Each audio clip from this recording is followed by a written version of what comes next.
The black sedan's engine purred lowly outside the gates of the De Luca mansion. Inside the car, Marco Bellini observed his own reflection in the rearview mirror. Cold eyes, steady pulse, measured breathing. Outside, driver. Inside, an undercover cop who carried the weight of a mission and the echo of a past that still bled. Behind the gate, violins dueled with laughter and the clinking of glasses, the sound of an empire comfortable in its own sins. New driver, the invitation said. The truth, an undercover agent from the anti-Mafia division, with a fake badge and a death sentence hanging around his neck. When the security guards opened the gate, the mansion revealed itself, marble and power, luxury and menace.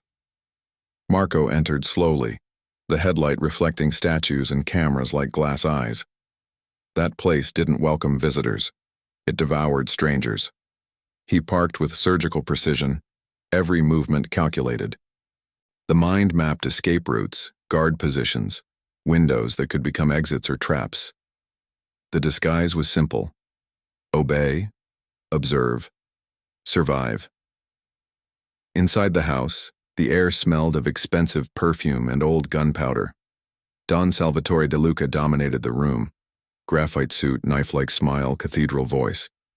Beside him, Riccardo Vespri, the clan's guard dog. A look that measured distances and intentions. Men clinked rings while waiters glided between tables like ghosts in suits. Marco absorbed everything. Voices, names, gestures, invisible codes. The radio hidden under his jacket flashed a discreet light. Moretti, the captain, was waiting for answers. But good information requires patience and a cool head. For now, Marco was just the exemplary driver. Silence was his weapon. He served the patriarch whiskey with steady hands and a blank stare. An attentive driver is a useful driver, said Don Salvatore, the weight of the phrase more of a test than a compliment. Marco just tilted his head as the night watched him back. And then she appeared. Elena De Luca. At the top of the stairs, wrapped in an ivory dress and restrained rebellion, she seemed the only living thing in a world of statues. His eyes darted across the room like lighthouses searching for a harbor, and found his. For a moment, Marco forgot his disguise, his mission, his motive. It was fast, but fast enough to change everything. Her suitor, one of the heirs of an allied family, took her hand with inherited arrogance. Elena smiled with her face, but not with her soul. Riccardo watched from afar, jealousy disguised as loyalty. Marco noticed the invisible triangle that was beginning to form, and the danger that came with it. Later, as she approached the car, the air seemed to change temperature. "Are you the new one?" he asked, his voice low and curious. "Driver, miss," he replied, sparing syllables. "Driver or observer?" The question cut through the air like a knife wrapped in velvet. Before he could answer, Riccardo appeared. Hard smile, steely eyes. "He drives. And nothing else." And everything that was left unsaid burned between the three. The night continued with toasts, laughter, and veiled threats. Marco collected loose phrases, useful details, clues disguised as banal conversation. But her image, the woman on the stairs, the look of dawn in the night, kept coming back. It was a risk, and he knew it. Risk has a smell, and this one smelled of jasmine and destruction. When the party ended, Elena appeared again in the garden, under the moonlight filtered through the bars. He breathed like someone who dreams of freedom. Marco kept his distance, disguise was his shield. But fate, stealthily, was already moving among the shadows, and when Don Salvatore squeezed his shoulder, heavy and approving, Marco understood. From then on, each gesture would be a step between duty and the abyss. The engine purred down the road again, carrying him away. In the rearview mirror, the mansion was shrinking, but the danger was growing. He recited his own mantra: mission, trial, prison, end. But deep down, another phrase burned, sweet and forbidden. What if? And it was in that if that hell began to breathe. Dawn broke in Naples with a taste of rust and salt. In the safe apartment, Marco took off the skin of the night and put on silence. On the laptop, the encrypted file blinked like a cold beacon. Names, times, routes, dirty gold for clean hands. Or almost. "I need you to get closer to the old man," Moretti said to himself impatiently. "Without haste, it becomes a trail. With haste, it becomes a tomb," Marco replied, without raising his voice. "So walk the line, and bring the blood of the signature." The call ended, leaving metal in the mouth. Back at the mansion, he resumed the liturgy of the servant who watches over everything. Ricardo prowled like a wolf in autumn, short scent, long patience. The test came on a tray without a bow. Simple delivery, simple as a wet step on a cliff. The alley smelled of grease, mildew, and broken promises. Two young men with nervous pulses, fingers light on the trigger. Marco measured exits, reflections, margins. He handed over the package, eyes cold, body ready. Nothing exploded, and that nothing said someone was counting his steps. On the way back, Ricardo held Marco's wrist as if weighing a watch. Brave or stupid? Professional? We'll see. As afternoon fell, the map room received a sermon on loyalty. Don Salvatore spoke as if he were weighing chains around his own neck. Useful men gain trust, curious men gain graves. The look on Marco was both currency and threat. In the kitchen, the air was filled with garlic and whispers. Waiters exchanged rumors like marked cards. "Doc 6, one of them muttered, thinking he was talking to himself. Marco kept the number in a steel fold of his mind. At night, the report flew through the encrypted channel.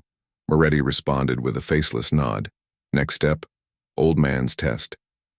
In the courtyard, Elena passed him. Up close, her beauty was painful. "Thank you for being calm yesterday. I just opened doors." "Sometimes doors save lives," she said without flourish. Dawn brought the test that separates shadow from man. Ricardo delivered a human message to cleanse, a boy with the eyes of a son and the fear of someone who still wants to live. Marco's past bit into his memory with his dead brother's face. He enacted brutality, simulated enough to fool alert monsters, poop enough to sleep with your eyes open. In the morning, Ricardo inspected the service with teeth. Could have gone deeper. He learned. Ricardo's half-smile sounded like a blade returning to its sheath, never for long. At the end of the day, Don Salvatore toasted discipline. The applause was short, the threat long. Later, in my pocket, the radio woke up. "Doc 6, today. Bring light to the darkness. Moretti." Marco closed his eyes and watched the future crumble methodically. He put on courage like someone putting on an old glove, and he left. The price of loyalty, he knew, never comes with payback. The mansion shone like a pagan altar. Candelabra, gold and sin reflected in cups. Don Salvatore celebrated alliances. Jazz drowned out intentions. Elena descended the stairs in red, silk, secrecy, resistance. Ricardo followed her with the gaze of a possessor. Marco looked away, but not his heart. In public, the patriarch introduced her to the Rinaldi heir. Arranged marriage, bloody seal. Elena smiled soullessly. Marco felt anger flare, an instinct an infiltrator couldn't flaunt. Ricardo leaned his shoulder against his, venom in his low voice. "And our future brother-in-law?" "Adequate." "Careful, driver. The wrong look kills more than a bullet." In the garden, the night was more honest than the hall. Elena made room in her chest to breathe. "Do you hate parties? Those who celebrate arrests with flowers?" She laughed, the first real laugh of the night. Footsteps crunched on the grass. Ricardo watched them from the shadows. Marco touched her hand lightly as if taking someone out of the line of fire. "In here, don't trust anyone. Not even in you?" Silence. The only clean way to tell the truth. Back in the hall, Don Salvatore raised a glass to the eternal family. It sounded like a sentence, not a blessing. The storm came at the end of the party, washing away roofs, not sins. From the car, Marco watched Elena leave. Her gaze met his and lingered a second longer than allowed, a second that moves entire mountains within a man. That night he sent new information to the barracks, and omitted her name, without knowing why, knowing perfectly well why. On the other side, Moretti asked for acceleration. On this side, the heart pulled the brake. In the darkness of the safe room, Marco stared at the ceiling. The mission resisted. The man did not. He repeated the mantra under his breath. Mission, test, prison, end. But the sentence was already accompanied by another, stubborn as fine rain. For her sake, I won't shoot first. And Dock 6 waited, with lighthouse light and the smell of a trap. The rain fell heavily on the harbor. Headlights streaked across the darkness, reflecting the glint of cocked weapons in the puddles. Don Salvatore spoke on the phone, his voice as cold as the sea that surrounded his business. Ricardo was smiling behind him, the kind of smile that precedes chaos, and Marco at the wheel felt his stomach turn to steel. There was something wrong, very wrong. Loading was supposed to be simple. Nothing is simple in the Mafia. In the shed, the silence sounded like an ambush about to scream. Marco realized the mistake before anyone else. Too many people, not enough lights. The first shot came like thunder, and hell opened its eyes. The ground became war. Glass shattered, blood spattered the concrete. The echo of bullets mixed with Elena's scream. Marco launched himself at her, knocking her behind a container. "Stay down, listen to me," he shouted. She looked at him with fear and faith at the same time. For a second, the whole world fit into that look. Ricardo opened fire on the shadows. Don Salvatore roared orders that no one heard. The sound of gunshots devoured the sound of reason. Marco saw a henchman aim at Elena, and time dragged on. He fired first. The man fell, and with him, the disguise began to crack.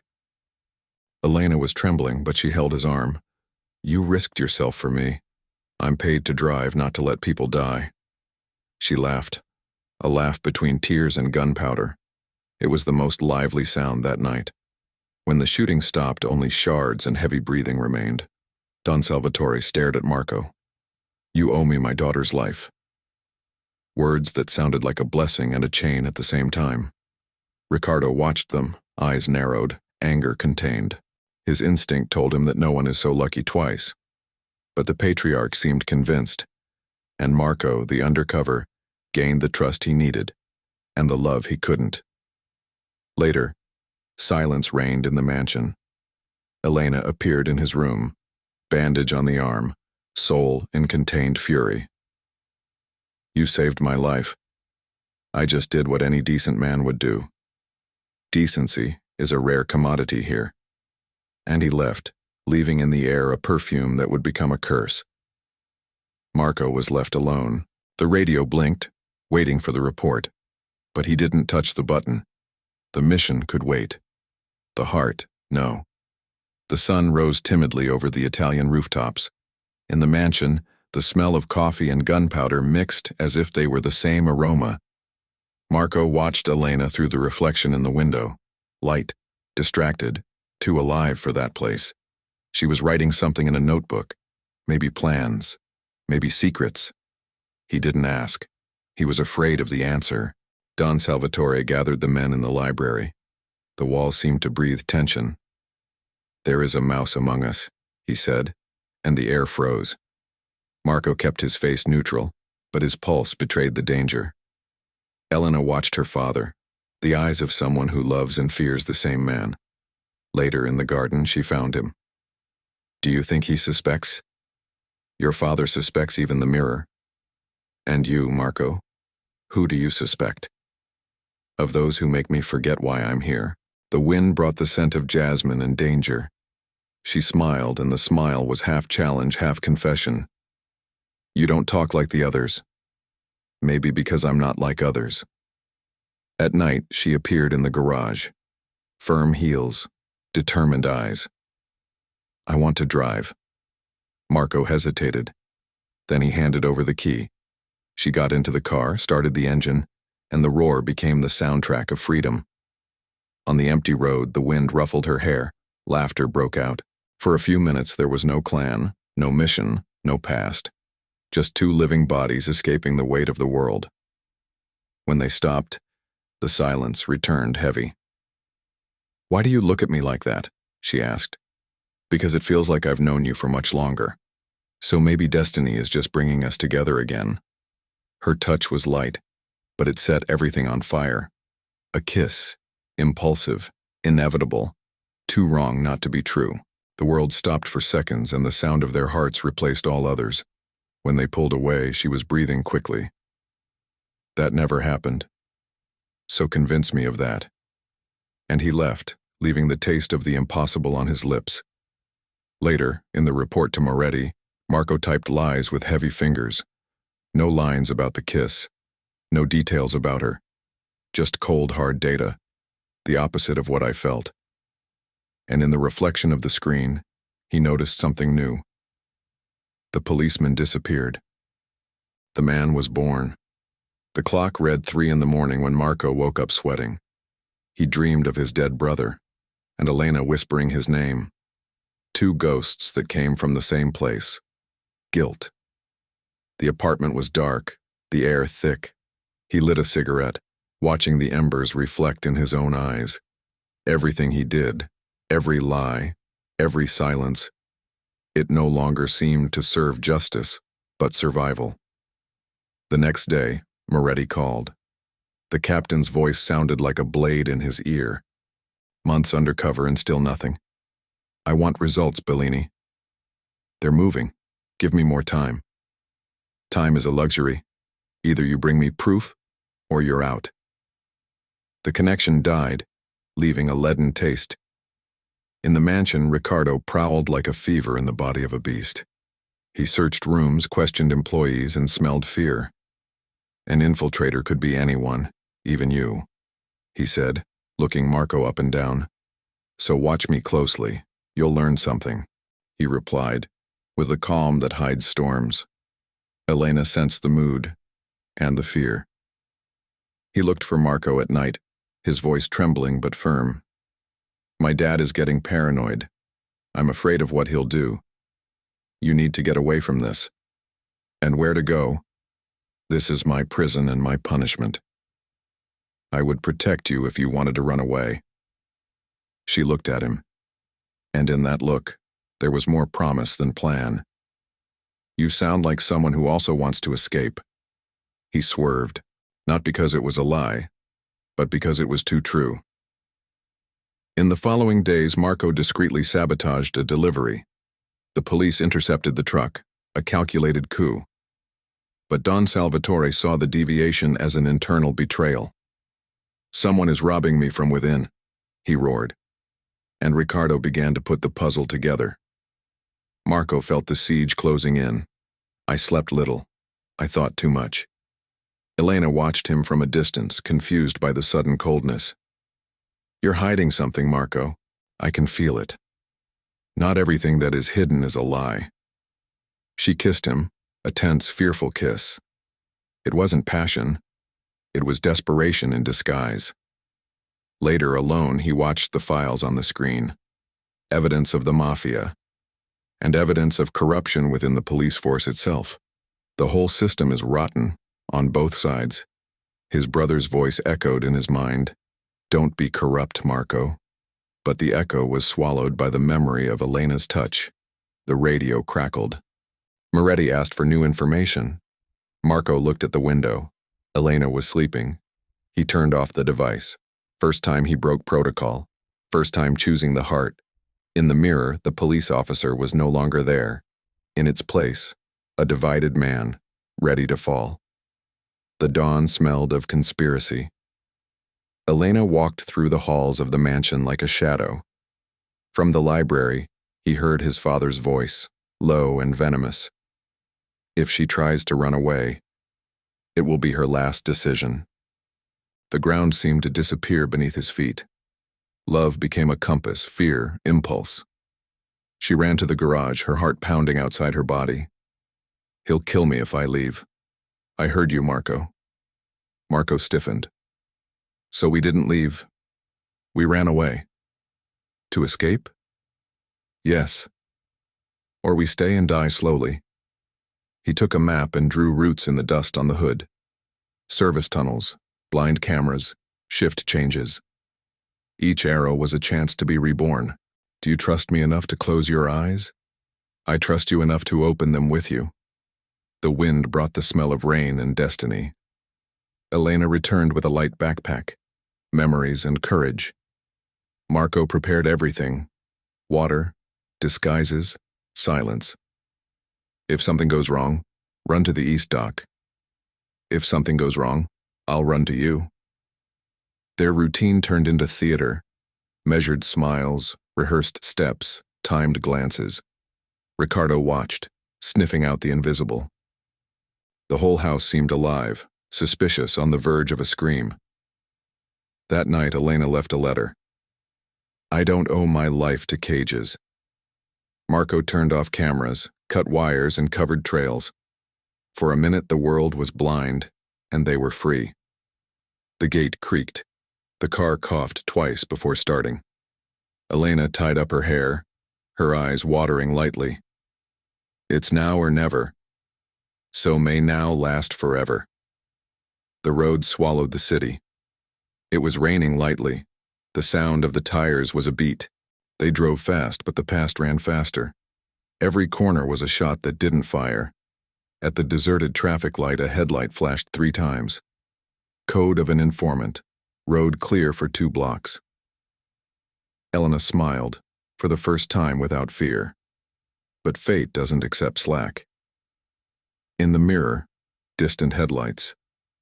A car without a license plate. Richard. He didn't chase them. He just watched. And he smiled.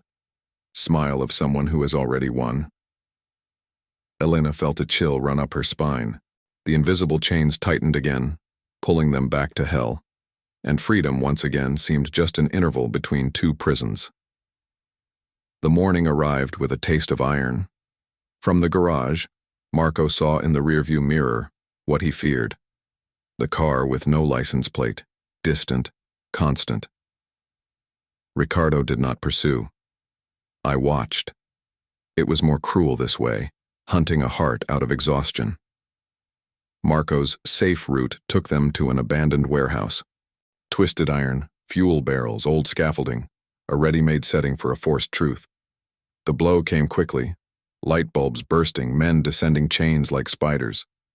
Elena was yanked from behind, Marco restrained and handcuffed, still with the taste of gasoline and anger in his mouth. Ricardo appeared late, elegant despite the chaos. His suit was impeccable, and the old wound on his temple, a crescent-shaped scar. You forgot to smell the wind, driver. And you, choose a god that doesn't bleed. Ricardo smiled. It was the smile of someone who has tortured his own destiny. In the basement of the mansion, the iron chair waited for Marco. The bare bulb, the rough ropes. Ricardo asked questions with the patience of a watchmaker. Silences came as answers. Blows came as comments. Until a dossier was thrown to the floor, grainy photos, schedules, maps. Marco Bellini, Anti-Mafia Division. The mask fell on the paper, not on the face. Upstairs, Don Salvatore discussed with his lawyer, using the police officer as bait, measuring who would come for him, turning his daughter into a chain. Elena, locked away, heard the sentences like knives. She didn't cry. She twisted a hairpin into a key. He freed himself, slipped through an old passage in the house, the one that crossed the old oratory. There, among saints and dust, he found something unexpected. A counting notebook from the time of Grandfather De Luca, with 3 names of magistrates and a police commissioner purchased decades ago. One of them was nicknamed a familiar ghost, Cape Moretto. It wasn't Moretti, but it looked close enough to hurt. In the basement, the lamp shook as Elena opened the door with the hairpin. Get up, Marco. The world out there is too small for what we need to do. He was purple around the ribs, but alive. You're back. You taught me that an open door saves lives. And he got the message. She had learned quickly. They escape through service tunnels. In the garden, the wind smells of rain and gunpowder. A spotlight finds them. Gunshots ripple through the air. Elena pulls Marco by the arm and knocks him onto the flower bed, her face smeared with dirt and fury. From the top of the terrace, Ricardo takes aim. The shot hits Marco's shoulder. He falls, but the look remains clear as a promise. "East Dock," she whispers. "Plan B, remember?"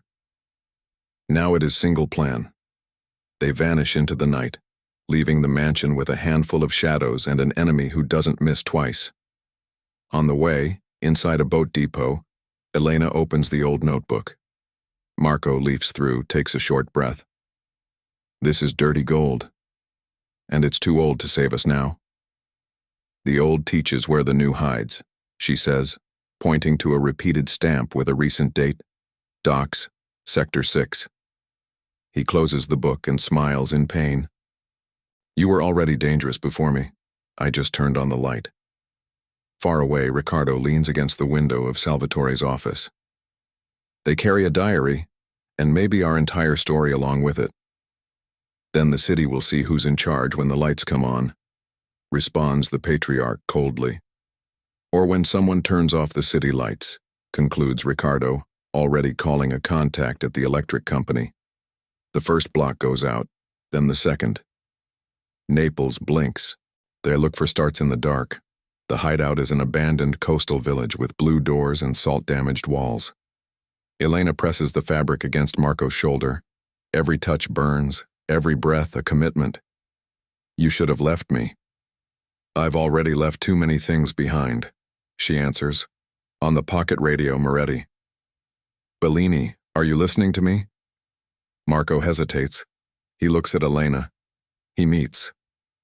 I am. There's a nationwide warrant for the De Lucas. Green light. I want you safe and the evidence now.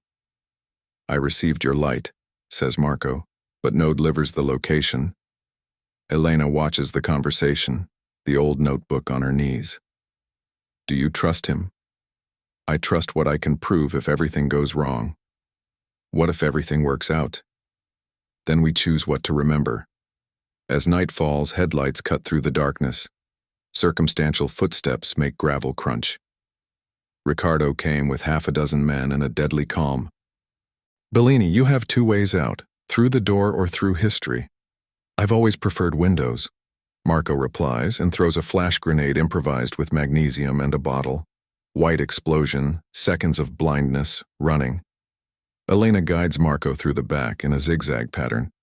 They disappear down a stone corridor that leads to the pier. At the end of the alley, an old barge. The engine coughs, sputters, and then comes back to life. If they find us at sea, it's over, warns Marco. If we stay, it's over too, she replies with a lucidity that saves him. Now on the open sea, under fog and a dim moon, Elena puts the notebook in a plastic bag.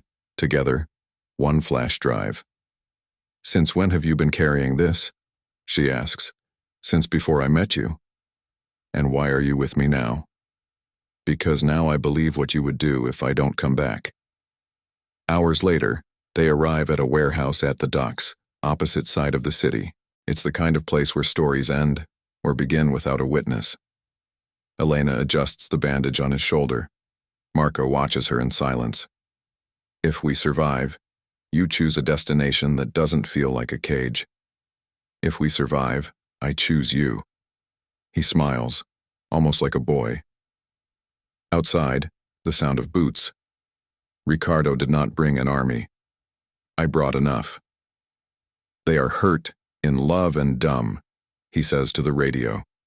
This smells like a happy ending, and happy endings don't exist. The wall bursts, stones fall. Marco shields Elena with his body, spins and shoots. Two fall. Ricardo enters last, as if signing a painting. You should have died when you were still a hero, Bellini. And you should have learned to die. The confrontation turns into hand-to-hand combat. Marco feels his rib fail.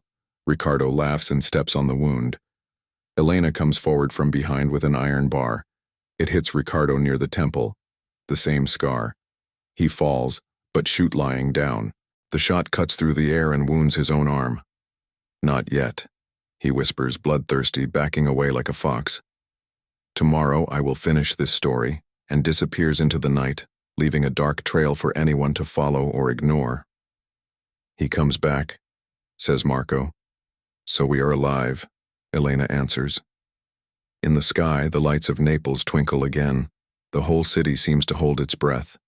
Dawn breaks with sirens and seagulls. Marco sleeps in pieces. Elena keeps watch with the old shotgun found in the shed. She wonders when love turned survival tactic. On the radio, Moretti this morning has a different voice. Less iron, more urgency. Bellini, confirm position. We have a trading window for the next 6 hours. Is this information or guillotine? That's what you can offer when half the city is in the dark, and the other half is sold. Elena looks at the notebook. There is a name repeated here in energy maintenance contracts. The same one that erased the city, Marco concludes.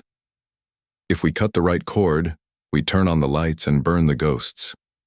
And we activate everyone at the same time. The two stare at each other. And that, short for electrical substation on the outskirts, wet concrete, fences, smell of ozone. Elena and Marco change clothes, stolen maintenance coveralls, 2 guards, an old dog that barks as a warning, not a threat. Marco turns the camera away. Elena removes the seal and opens the panel. Inside, a chip too new, too clean. It's not maintenance. It's control. Liga Pro Moretti, she asks. Captain, we have the poison wire. Install the circuit breaker and stay away. When the city lights up, we'll go in. If the city lights up, they see us too. You are already visible, Bellini. The connection ends as it begins. Without caress. When the system returns, Naples lights up all at once. It's a flash. A soundless roar. Soon after the other sound. Trucks, helicopter, tires, and the sound that had not been heard since the day before, the doorbell of the De Luca mansion. Back at the dock, Elena and Marco prepare. She cuts her shoulder-length hair with rusty scissors. It was beautiful, he says. There's less of me left. That's what we need for now. They kiss without eroticism, a kiss from foundation, like someone tightening a knot before a storm. The night falls heavily. On the pier, the mist swallows cranes and shadows of men. The sea beats against the rocks like an impatient heart. Elena and Marco arrive at the dock shed, the same area marked in the old notebook. Through a high window, they see boxes with the stamp of the energy companies.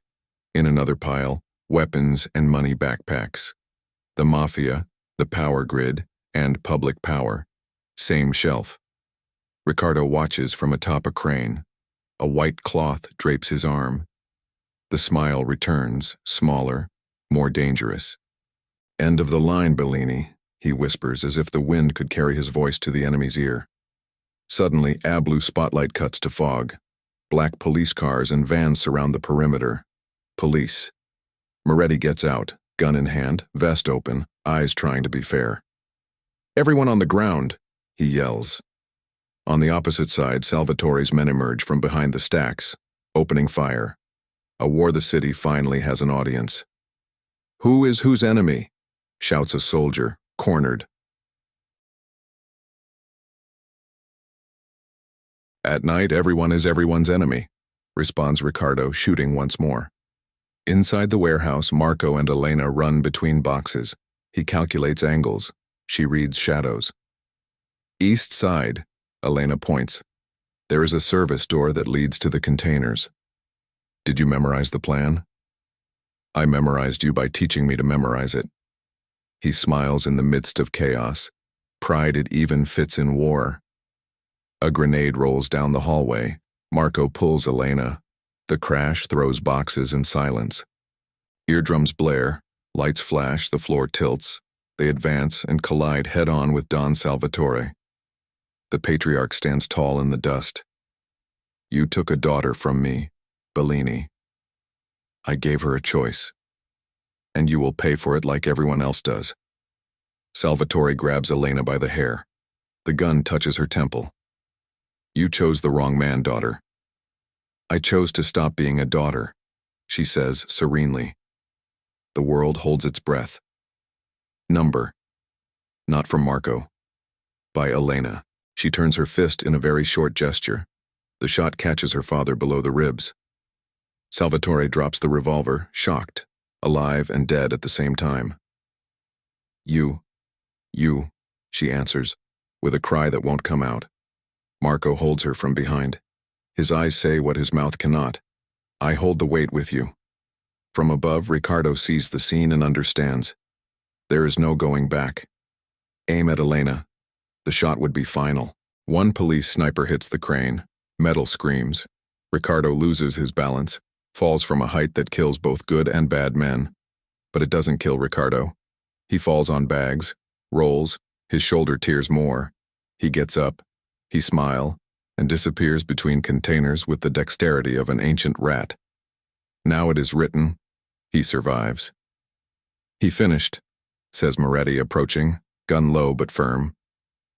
Nothing is over, Marco replies and throws one on the floor flash drive. This is the sewer map. Complete. And the sewer is big enough to drown us together, Moretti murmurs, looking at Elena. He makes a gesture. A police officer picks up the data unit. Bellini, you're under arrest, Moretti says formally. I know. Marco raises his hands. Elena stares at him, eyes like a rough sea. Do you still believe in justice? I believe in you. She bites back the cry. He extends his wrists. With the current open, the world, too. The blue siren paints the fog. Shots come and go without an owner. Don Salvatore is carried. There is no life in his eyes, only history. Men abandon positions. Others decide to die where they stand. The empire, what began with wine and gunpowder, ends with water and the noise of metal. Moretti tries to impose order. Every order is born old. West line, advance. Rear guard, close. The radio hisses names that will not be repeated. Elena, on her knees, watches her own father leave with the raging sea. Marco tries to get to her, escorted, handcuffed. Let me talk to her, he asks. Not now, Moretti vetoes. Now that's all we have. A shot cuts off the conversation. The shrapnel catches Moretti in the cheek. He doesn't even feel it. Get her out of here, order. But Elena no longer obeys men who point. She gets up on her own, walks over to Marco. Their eyes meet. There is no forgiveness. There is alliance. I shot him, she says. You saved yourself. No, I saved you. He smiles, sad irony. In love, no one saves anyone alone. A new explosion rips through the pier. It's Ricardo, someone shouts. And it is indeed. 2 trucks set fire the east side, creating a corridor of fire. Cut off the police route.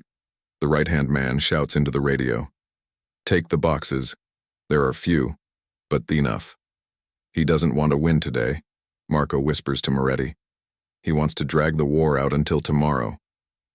Tomorrow the city will no longer be able to take it. Tomorrow he closes the story in a place we chose without knowing. What place? Elena asks. Marco looks at the sea that swallows reflections.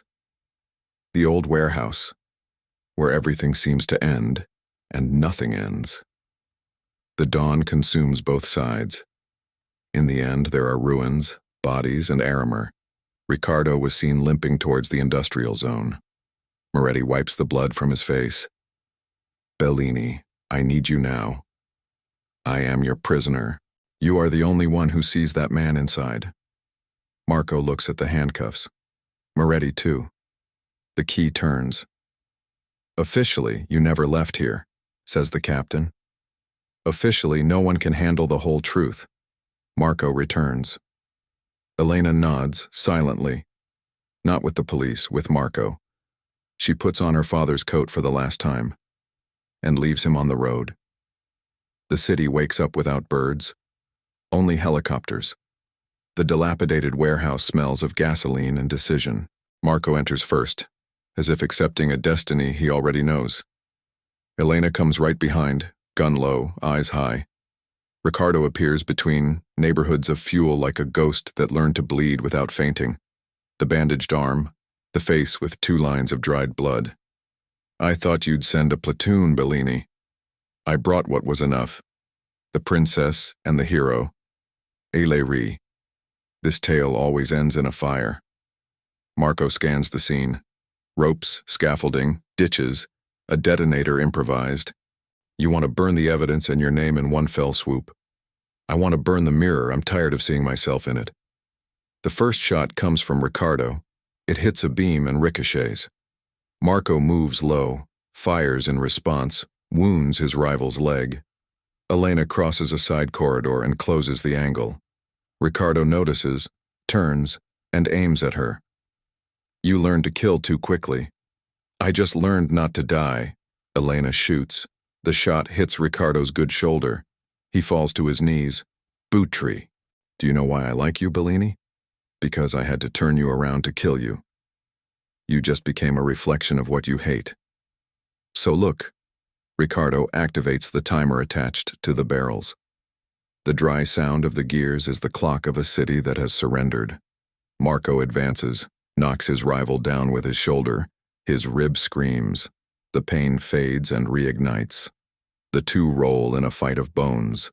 Fists, knees, the sound of teeth breaking. Elena tries a shooting line and can't. Marco and Ricardo are the same dough. Ricardo pulls out a short knife. It shines like a fish under a lamp. Marco holds the wrist. The cut scrape your skin, leaves a signature. He responds with a punch to the ear, loses his balance, takes the blade, does not kill. You'll have to kill me, hero. No. Marco spits blood. Who you are is already dead. Ricardo tries the last gesture, left hand groping for the secondary detonator. Number. This time Elena's. Ricardo is out of focus once and for all. He falls with a small smile. Now you are the last man standing. The body rests, as if it finally fits on the floor. The timer he follows.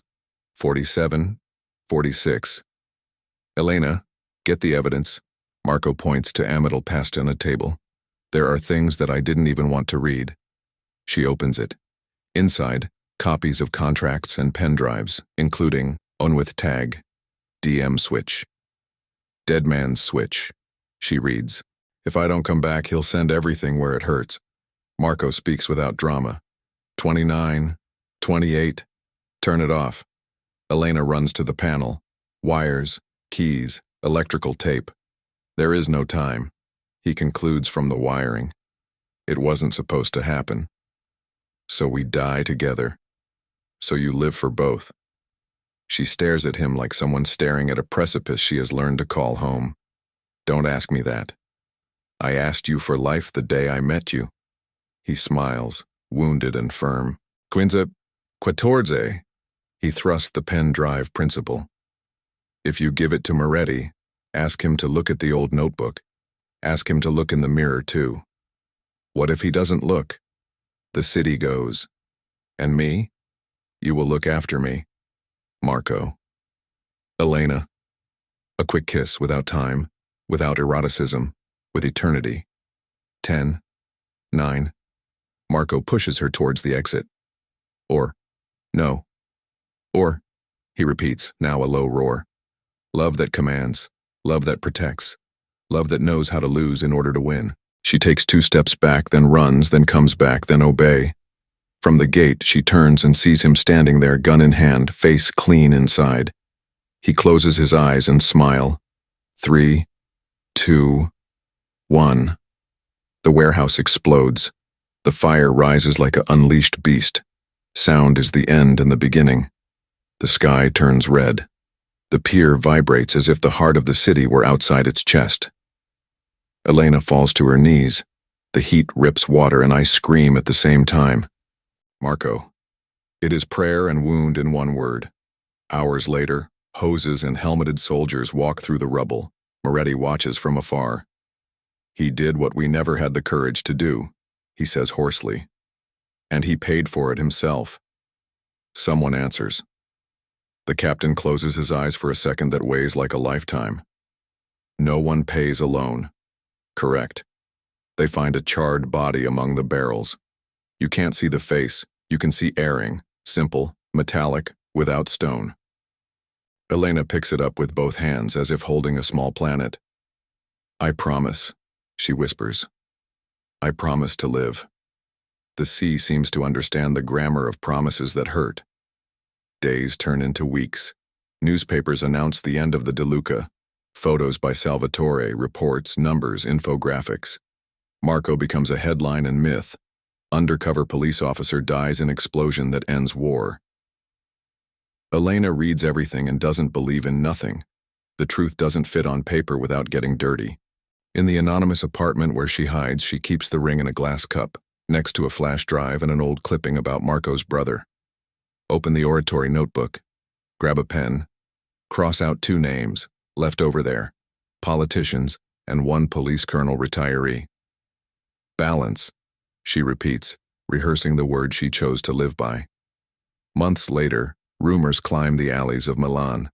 A discreet, cold, efficient figure. Does not kill out of anger, but by adjustment. They call her the Silent Queen.